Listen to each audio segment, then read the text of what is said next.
afternoon, everyone, or good morning, or good evening, whenever you are watching this. Welcome to the Osborne Group Chat. As you know, I'm Karen Osborne, Senior Strategist of the Osborne Group. And as you may know, if this is not your first one with us, that we've been doing a series of chats to help you get through this challenging time. As we move from triage, where we were scrambling like crazy, to transition, how are we going to get to the end of this calendar year, to transformation? What is next year going to be like? What are you going to bring from your proven practices? What are you going to bring with you from all of the new things you had to try during the triage and transition time? And what are you going to leave behind? We can't bring everything with us, can we? So we have a wonderful, wonderful guest with us today to help us talk about this, Marianne Haggerty. Hey, Marianne. Hello, Karen. Good morning here on the West Coast. Really delighted to have her here. I have known Marianne, I don't even want to say how many years, 20 something, more. It's been a very long time. And today's topic is one that I have counted on Marianne to help me with throughout my career. We're going to talk about major gifts.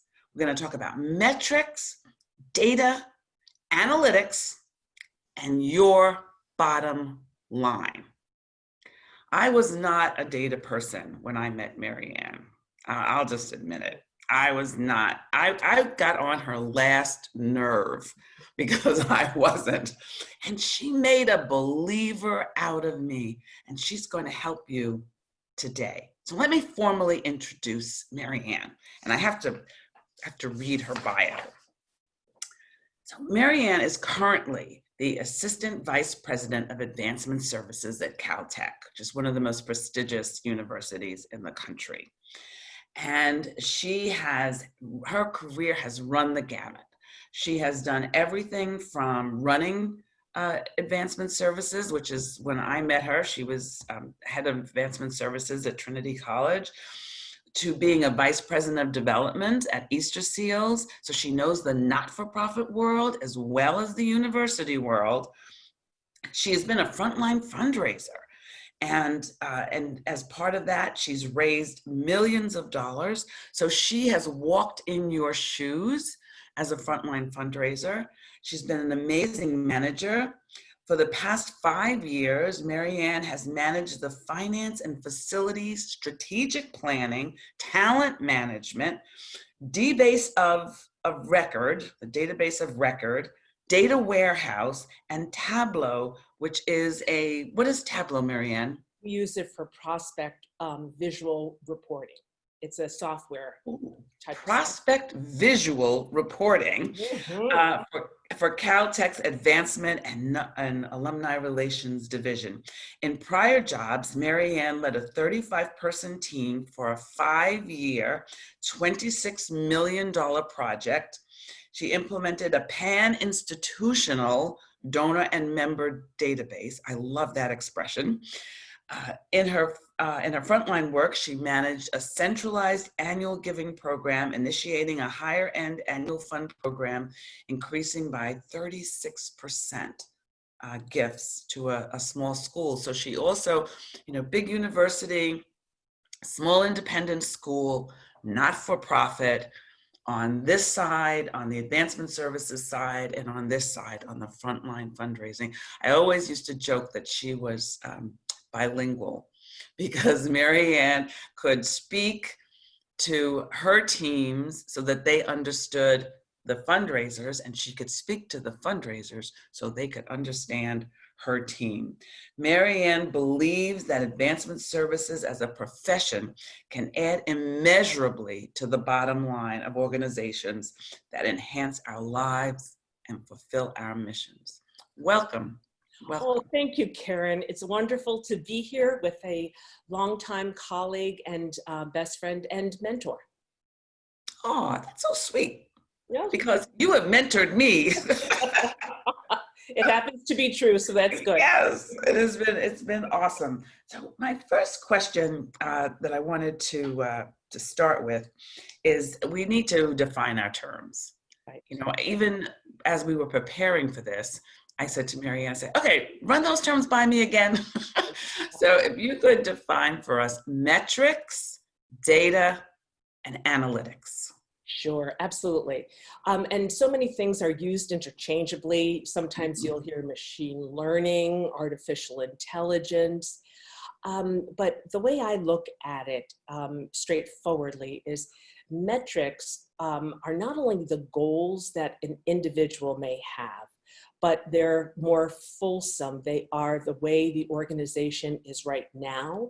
You know, for instance, overall, where is your penetration of higher end annual fund gifts?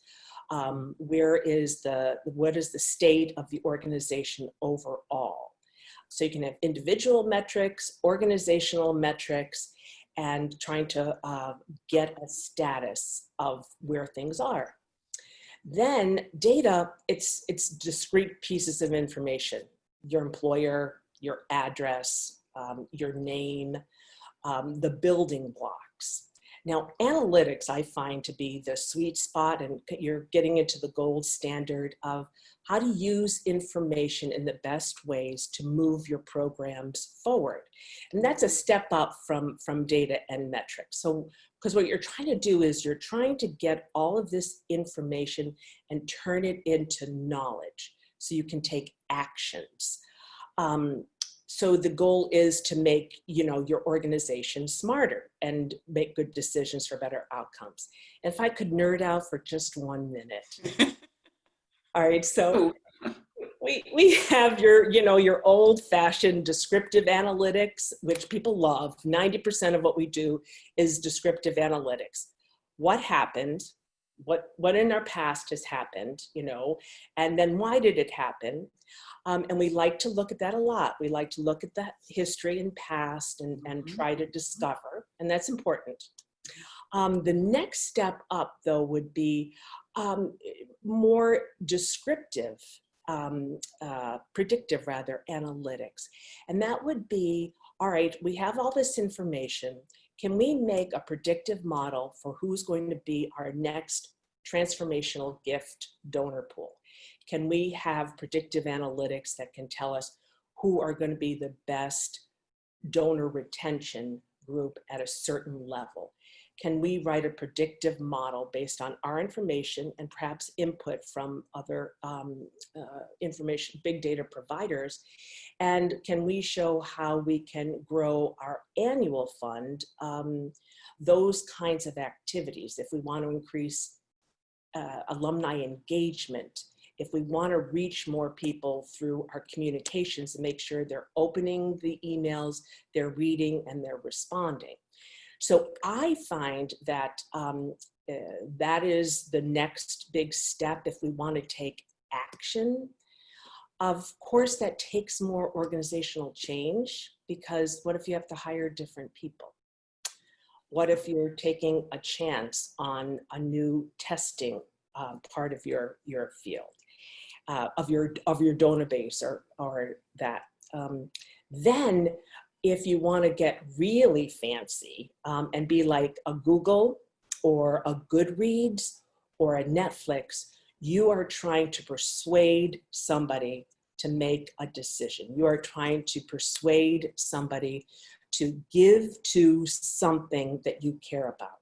And we've always done this. We've always tried to get people to give to our priorities, or to think of our alumni organization as one of their top mentoring, volunteering activities, or give to our mission that helps save children or runs food banks.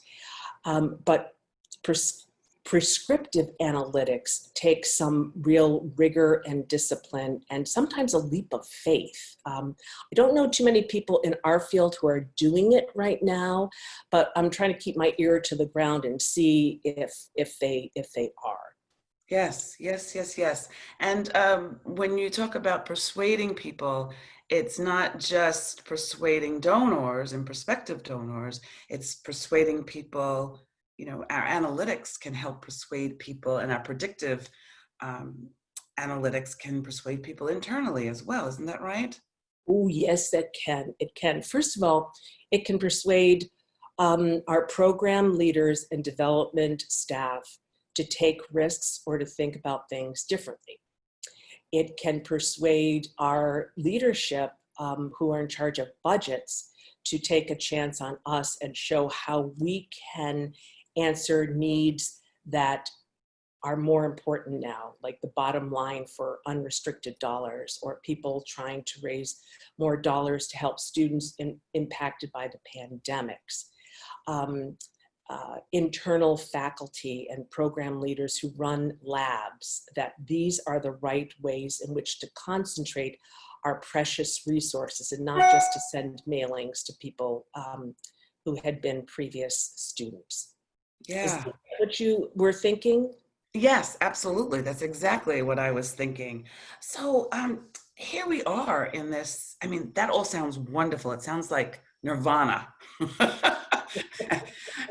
And here we are, though, in this time of scant resources, where we're in a time of great change, of people trying to work from home and take care of their kids, and things are still in a scramble. Yes. And I wondered if there was a way that data and analytics can help get us out of this mess of I don't know what to do Right. next. Right. Because our leadership and our development officers, they wanted to be 100% employed. But their lives changed. They're tutoring at home. They can't travel. The gold standard of meeting in person became so different. So what we did, at least at CalTech, and what I think others can do in a scalable way, Mhm. is, so for instance, we decided that, of course, you can't travel to a region that we'd been focused on. Well, what if we reached out to donors that we would never be able to visit, Alaska or somebody in Missouri? And we've had great success in feeding 5, 10 names at a time to development officers, so it was manageable. It wasn't that they were looking at their portfolio of 150 and what do I do because I can't make some strong moves right now. Mhm. So we were able to do that and help provide names and lists, and some of them have been so successful in just using that and plowing through. So I would encourage people to think of those who can you now reach that you couldn't reach. In addition, of course, reaching out to the people that you need to reach out to for gift conversations or for finding out where they are. That is such a great underscore it point. I was speaking to the CEO of a big national organization, and she said to me that there would be times when her team would say, you have to go to California, and she's in New York. You have to go to California and see this one donor, and they're worth it. They're worth it just for this one trip. And she's like, I don't have that kind of luxury. Right. I said, boy, during this Corona, I not only went via a platform, I was able to bring one of our beneficiaries with me. I was able to bring a program person with me. She said it was an amazing visit, that even if she had willing to cut out the time, she couldn't have brought those extra folks. Correct. She wouldn't have the budget. So I think you're exactly right. This was an opportunity. I mean, lots of us don't get to Alaska. So this was a great opportunity. So I'm just going to look at my questions again for a second. That's what I did want to say something about. Another thing that we have found helpful, and you and I've talked about this, is we've been encouraging our clients and our listeners to survey their donors to get some empirical data. Right. And we have a tool. If you're interested, we're happy to send it to you. And it's a free tool to help you do this. I love this. I Get love some real. it. I sent you, yes. But one of the things that you and I connected on was the importance of tiers, of having a tiered approach. Now, everybody knows in this business about segmenting, but I think when you're thinking about data and how data can help you with segmenting, Right. that's worth us just sharing a little bit about that. Right, absolutely. So the donor survey that your group provides was very good because it got at important questions in a nice way. You know, you asked less, loaded questions first and got them to then say, all right, where are we on your philanthropic list in these times where people's food banks and lack of housing is coming to the fore. And so what we did in breaking up our tiers, we haven't done anything quite as formal, but what we did in terms of our tiers is do what you recommended in yours, is to break it down into the high touch people that you wanted to reach out to because they were in cultivation or solicitation and or stewardship, because now is a perfect time. I mean, Yes. just steward people, have little videos, have the fellowship person on the call with you, show the professor of the lab still able to work because he's the only person in there and roaming around with a GoPro. I would do that night and day because that is something people traditionally don't get to, and this is something you can do. But we broke it down into tiers like that.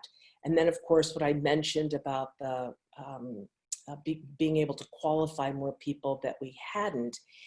And then we've invited people to webinars, and we've had 1,800 to 2,000 people show up to weekly webinars on Mars 2020, what's happening with COVID, a whole variety of things. Well, for people who are lower in the tier, if you're a development officer, you can send that collateral information, find out if they attended via our registration list, send that out and ask some questions or some follow-up questions because you can't get to them individually. But if they respond to that, then all of a sudden they would bubble up to the top of my list.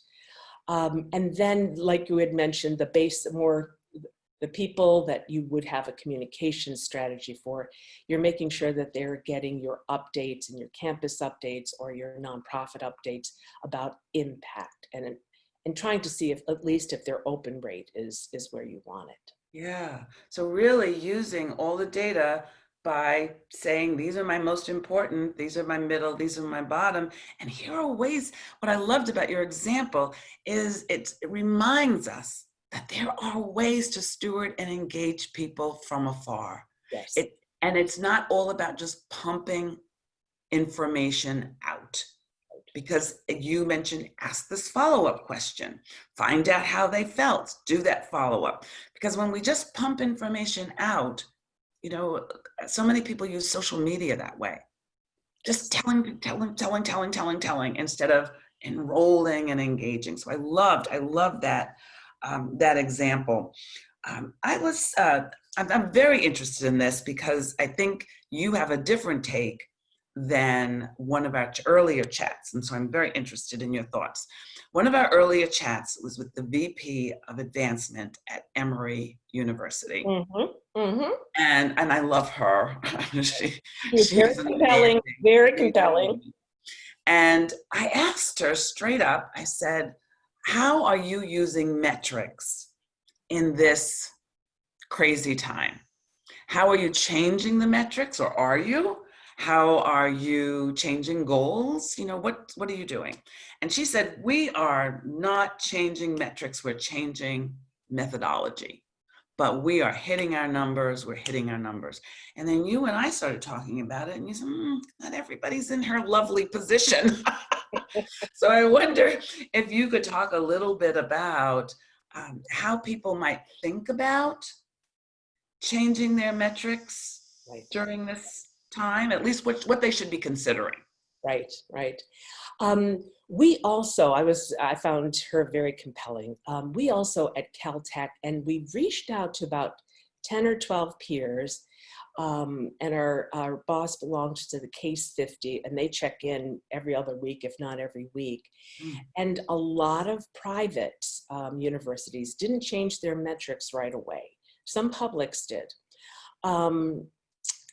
because that's a harder sell, obviously. But we didn't change our metrics in terms of visits, asks, solicitations, follow-up, qualifications. What we did find, we did allow for different methodologies. Of course, then Zoom became it. And here we are. Yeah, exactly. Here we are in the New World Order. And what we did find was people were actually able to do more qualifications, as I mentioned, because of different regional activities.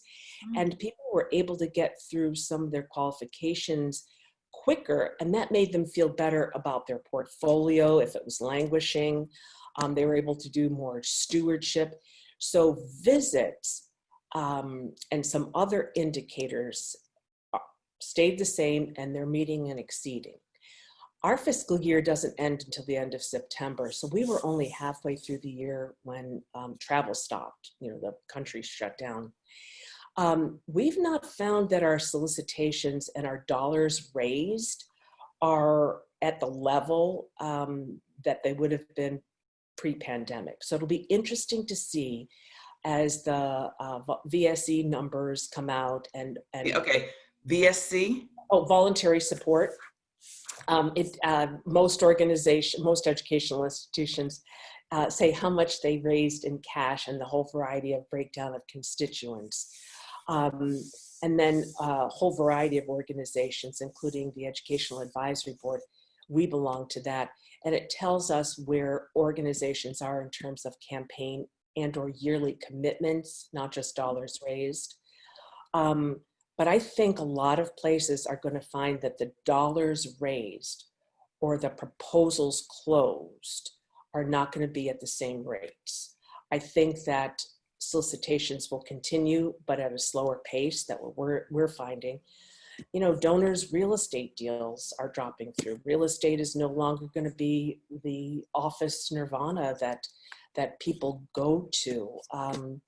Their holdings have dropped. They're worried about their kids' education. So we have found that they've needed to slow down large philanthropic decisions. What we did do, though, is, as a side note, with the CARES Act, you were able to increase your tax deduction, not by a huge amount, but also DAFs could give at a higher amount, more distribution that year. So we went through tender types and we found out people have given in the last 18 to 24 months, and were they giving through their DAFs or personal. Okay, just tell our audience what a DAFT is. Oh, sorry, donor advised fund. It's a methodology by which it's a financial tool that private foundations use, and it used to be only for wealthy donors, but now it's for a lot of people. And so their distributions were allowed to go up. So we just all started calling people and letting them know this facet of the CARES Act to see if they would be willing to accelerate their pledge payment. That's how analytics help with that. But I'm going to be very curious to see if other organizations and nonprofits, I see so many of the arts organizations around here really struggling and close to closure. So I don't know how year-end closures and solicitations are going to be. One of the things that I've observed is, and been reading about, is that there are fewer donors because so many people on our middle and lower ends have money to give, but that some of the larger donors have really stepped up and increased their giving, but they're doing it more to, the food bank. They're doing it more to those that are directly helping people in distress.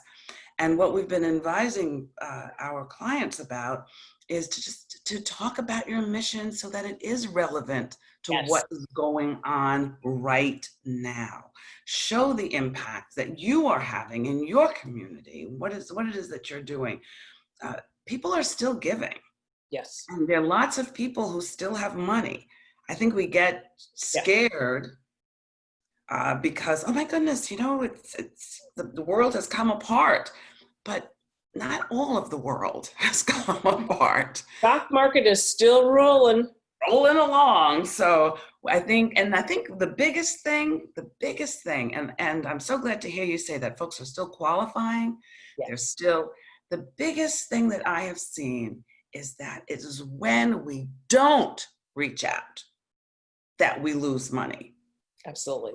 When we're afraid to pick up the phone, when we're afraid to send that email, when we're afraid to make contact because, oh my goodness, they must be so stressed and I don't want to add to their stress. No, they're going to be glad to hear from you.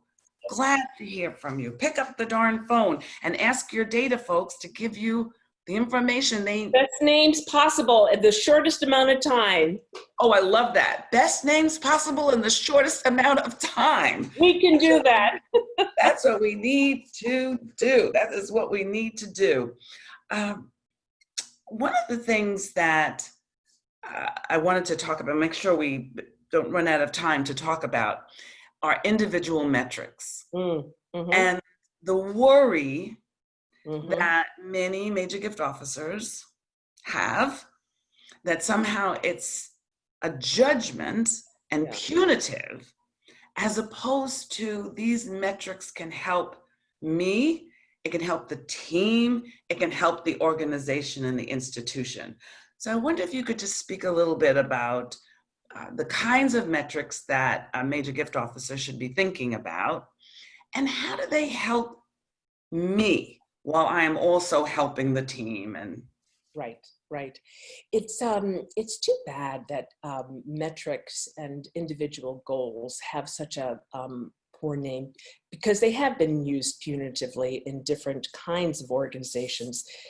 Sales organizations, coffee is only for closers. But I think that if you're able to step back and say, all right, I'm going to be curious about my portfolio and my contributions. Who are the top people? How can I go name by name? What is my confidence level for approaching solicitations and gift closures? How many can I qualify? What is reasonable for me? And then make it a negotiation with your boss. I have found most bosses these days understand the value of a good development officer. They don't want to lose a good development officer. And that there is a negotiation of what's achievable and what's a high confidence level. I can bring in 6 million this year, high confidence. The lower confidence, these four, and maybe the $2 million difference is all about, is there a board member that can help me? Can our vice president help me? Here are ways in which I need help to get the higher level of confidence. One of my colleagues, I think it's so smart, at the University of New Hampshire, what they do is they negotiate it each year with their development officers, is you get a bonus, or before COVID, you got extra points for coming in closest to your projected closures. And you didn't get to dog it in the beginning of the year. No, people knew your portfolios. yes. But doesn't that show a level of sophistication? I can get people at the right capacity for this year, and I know them well enough to have this high confidence of closures. And then the qualifications for us at CalTech, when we were starting out, it was like a national emergency. We have so many great prospects, and we had never had enough people. We were ramping up to do qualifications, and being able to show your value that way and what you can do for qualifications can be an important metric. But I'm with you. You taught me, you start with the names, you go through the confidence levels, you get them into the quadrants. How can I move them into who do I pay attention to? That was the major thing you taught me. Who do Yeah. I pay attention to? I want to go back to something you said that I think is so important and that we underscore. You said your confidence level of how much you will close, how much will this gift be when you close it. And I find one of the metrics that I see that really makes me nuts is people ask, well, how many proposals are you going to make? You know, how many, I want you to have X number of proposals a month. Well, what does that have to do with closing? You know, I could dog, using your expression, I could dog that and just say, well, I'm going to do 10 proposals this month. I'm not going to close 10 proposals. We're not going to have any money. So I love that your focus is on actionable items, that your data and your analytics are about actionable items, and that it is also about outcomes. Right. Now, what's the real outcome? It's not a process thing. Because I think a lot of times we think of data as process. Yes, yes. And what you're saying is no. Yeah, no. There are some good process outcomes. So for instance, getting information about who attends events is kind of a process outcome, but being able to predict what attending events means in terms of pulling, getting somebody to move forward in engagement is an outcome, what you do with that. Sure. And don't get me wrong, our Betty, she will ask, now you only have 6 proposals. Do we not think these 4 people can be put on the list? But then what is your confidence level and what will you close?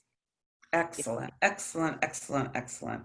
Let's see if there's anything that I've not asked you that I intended.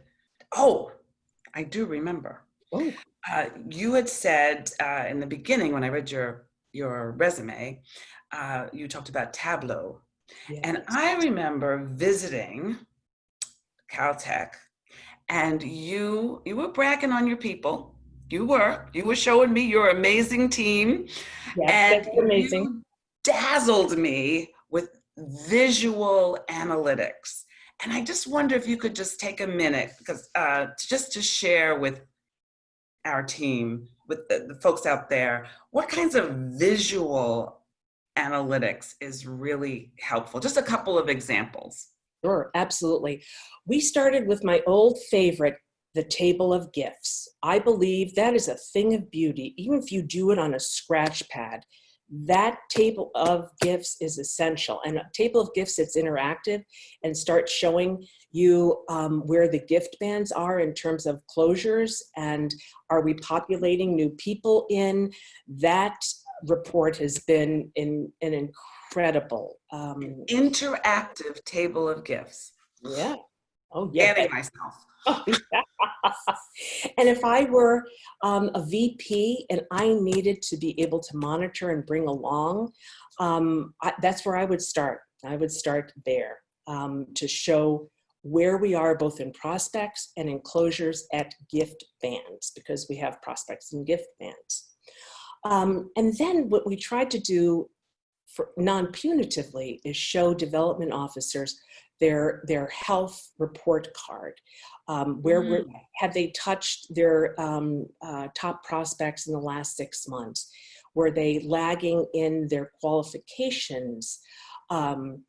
And anyone can pull this information, but we wanted them to be able to pull it and be able to see it at a snapshot, because what if they have 2 hours in an airport or 3 hours in an airport, and they can pull up that report and they can call somebody locally? I mean, it isn't for punitive, it's to let them know the status of it. Yes, and know where they are and where the opportunities are. That's what I always found the most helpful, is that it said to me, oh, look at how many people are closed at this level. Look at this gap here. Look at how many are here. What can I do to move these folks? It just gives you opportunity, opportunity, opportunity. And for it to be interactive, oh my goodness. Yes. Yeah. And at the end of the day, it would populate, and then we'd say, oh my gosh, one of the things that was so compelling, and again, this shows why it doesn't have to be individually punitive, but it shows for an organization what a metric can do. We have transformational gifts. We are it's CalTech, so we have transformational gifts. And we have a very good annual fund and below 5 million as well. But what we found out is when you looked at our table of gifts and what it had been like for the last couple of years, the 5 million to 10 million had prospects, but not as many gifts as any of the other percentages. Turns out we didn't have naming opportunities. We didn't have opportunities at that level. For some bizarre reason, whatever the reason. And then we started to look at what difference would a $5 million gift make? Now, I know that number sounds very large and many Well, you know what though? They can drop the zeros. Right. They can drop the zeros. What you're saying is it's just a scale thing. It's the same theory. It's the same. Yeah. Just find the holes. You'll see suddenly, oh my gosh, there are opportunities there for our program that we didn't anticipate. It can show you a wealth of information. I could look at a table of gifts in a Talmudic scholar way and just get very happy. Well, I see that we are just about out of time. No! I know, this has been so fun. And I'd like to just ask you as a final question, what thoughts do you want to leave our audience with? Something you want to underscore, something you just want to make sure, if you take nothing else away, remember this. Remember this. Yes. If I were, and I used to be, if I were a leader in an advancement organization, nonprofit or educational, I would hire and or bring along my advancement services leader in such a way that that person knew your pressures, knew your business, knew how to walk in your shoes, how to help you be proactive, not be a naysayer, but maybe pull you back a little bit and say, we can accomplish this, and make them part of your team and part of the problem solving so that they can get at the basis level the right names at the right time, using that as a moniker. I think that advancement services people want to be of help, and if I were a leader, I would expect that of that person. Yes, keep them close to you, close right there at the table. That is a great reminder. Thank you, Marianne. Thank you so much for joining us. Thank all of you for tuning in. If you have any questions, anything that you heard today that you want a little bit more information about, just email us at mail@theosbornegroup.com. And we will see you next time. Bye, Karen. Bye, Marianne.